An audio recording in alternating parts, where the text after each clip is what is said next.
The little worlds created for our favorite Christmas movies almost become characters unto themselves. Characters we tend to remember long after. But if you're a director with an idea for a fantastical Victorian toy shop that induces spontaneous song and dance numbers, what do you do?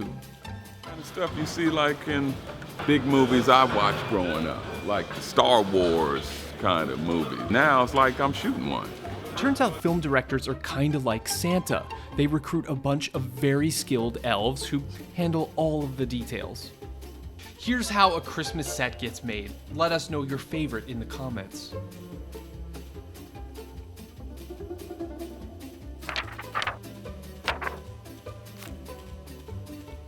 One reason I wanted to talk about world building for this video is because Jingle Jangle looks like an amusement park where everyone really cares about their job. I've seen it 3 times now and I keep finding new details in the background. Like this floor. Now, okay, how special can a floor be? Well, look how weathered and stained it is in the shot, like a pacing inventor has worn it down over decades. And that didn't happen. It was crafted, most likely just days before filming. Even the tiniest details of what we see on screen, like floors for instance, are crucial because they allow filmmakers to give us so much story info so quickly, almost invisibly. According to scientists at MIT, the human brain can process a visual scene in around 13 milliseconds. Now, real time, sound can't come close, meaning that a film's visual world establishes things like time and place almost instantaneously. A spacious and decorated house lets us know that this is Christmas present in an affluent neighborhood, a juicy target for bandits. And on the other side, seemingly simple contrasts like African patterns in Victorian cuts or buckled leather in a mid-century suburb can signal that a film isn't a realistic period piece. It's another genre, fantasy, which has impact on tone and expectations. But maybe most importantly, there's the information that sets and costumes convey about character. The 2 broken clocks around a worn and faded Geronicus tell you a lot about what's going on with him. So I know this sounds weird when you see something so detailed, but every movie, realistic and fantastical alike, starts like this. You could think of a film as being made in 3 segments, and the first, pre-production, is about ideas and getting organized, so that the actual filming can go off quickly, smoothly, and importantly for people funding it, cheaply. Pre-production, though, is also when the producers and directors assemble a team that includes a production designer. They have the incredibly important job of creating everything that we see that isn't an actor or attached to one. The backdrops, textures, furnishings, props, in-camera lights, graphics. And their first task? They usually analyze the script and use it to craft a winning pitch that jives with the director's vision.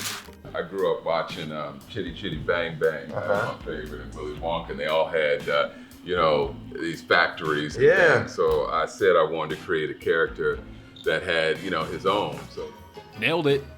Although sometimes there's just a long-standing relationship, some directors hold on to their production designers.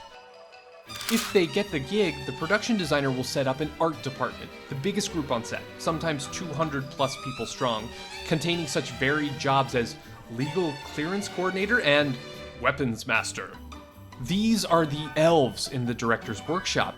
And together with the director and the director of photography, they'll tackle some big picture questions about the film, like what's the mood? What's the tone? What colors are we gonna use? Should this be real or a visual effect? How much is this gonna cost? What does it all look like?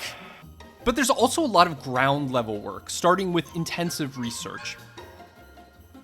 Even contemporary and perhaps basic houses in films often have real counterparts that were found during pre-production.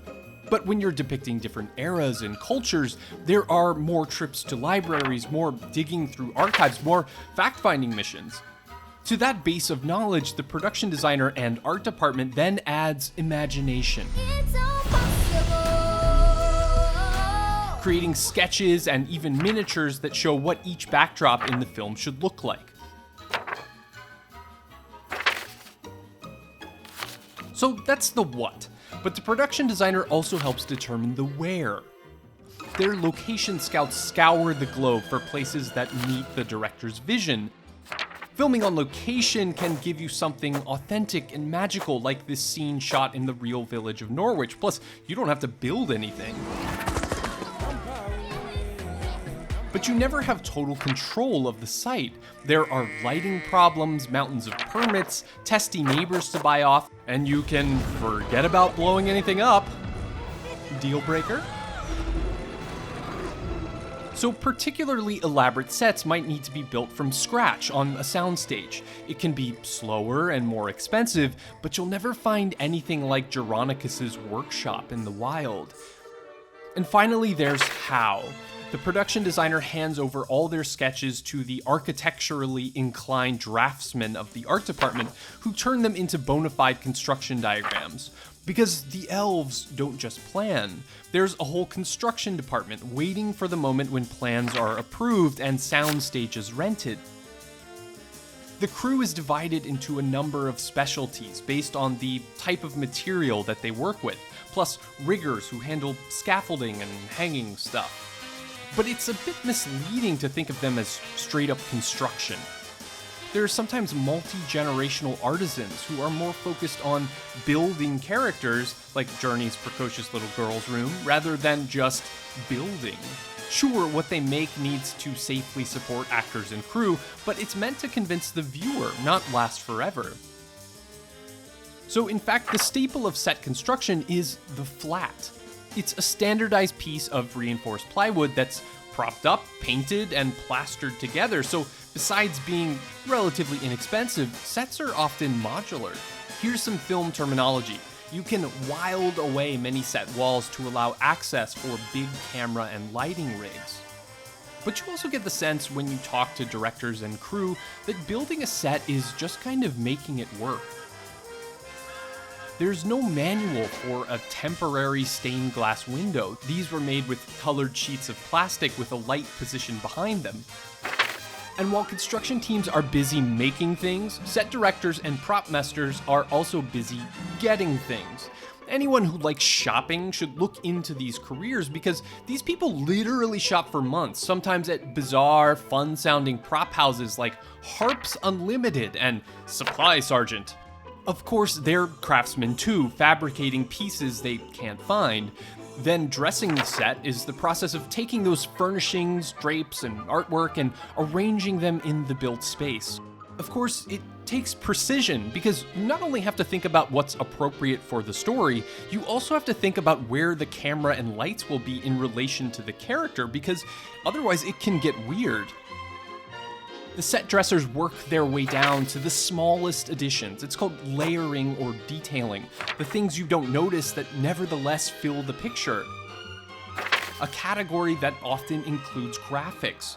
A graphic designer in the art department creates all the custom signage, newspapers, and even computer or phone screens in a film. They probably made the battle map in Home Alone, and certainly made the signs all over Jingle Jangle. By the way, these have meaning. All the shops reference prominent African Americans. David handpicked these names to make sure they represented something bigger than just the movie, but history and people who were innovators. Finally, the director is ready to review what the elves have built, called opening set. If everything is okay, filming can begin with the crew from the art department on alert for anything that needs replacing or any foreign objects that make their way onto the set. The big one you might have heard of is the water bottle. It used to be that the work on a movie's world was largely done by the time you got to post-production, but visual effects changed that. I encourage you to not be an imbecile. Now, the art department coordinates with visual effects teams during and after filming to make sure the digital world is just as cohesive. Using crazy technology like LiDAR, physical sets can be turned into exact 3D digital replicas for visual effects teams to work off of. They build by first placing simplistic digital blocks, getting position and orientation correct before layering with sophisticated structure, texture, color, and lighting. Sometimes there are entire townscapes that are totally done with visual effects. Or sometimes it's just extending a physical set by filming portions on a green screen and replacing those with suitable images later. But whether it's realistic or fantastical, at the end you strike the set. It's a little like your Christmas decorations. These worlds get put away right after they're used, and if they're good, no one thinks about them while experiencing them. But somehow everyone still remembers them afterwards. It's a bit of Christmas magic, thanks to Santa and his elves. That, ladies and gentlemen, is... That's a wrap. That's a wrap. And that's a wrap.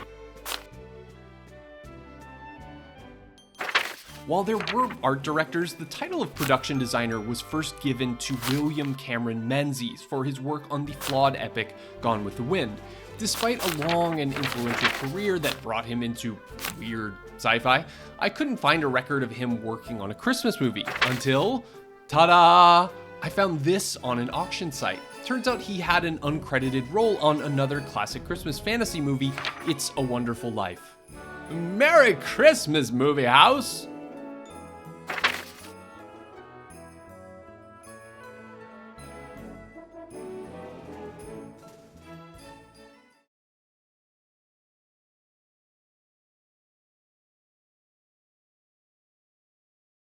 Thanks for watching.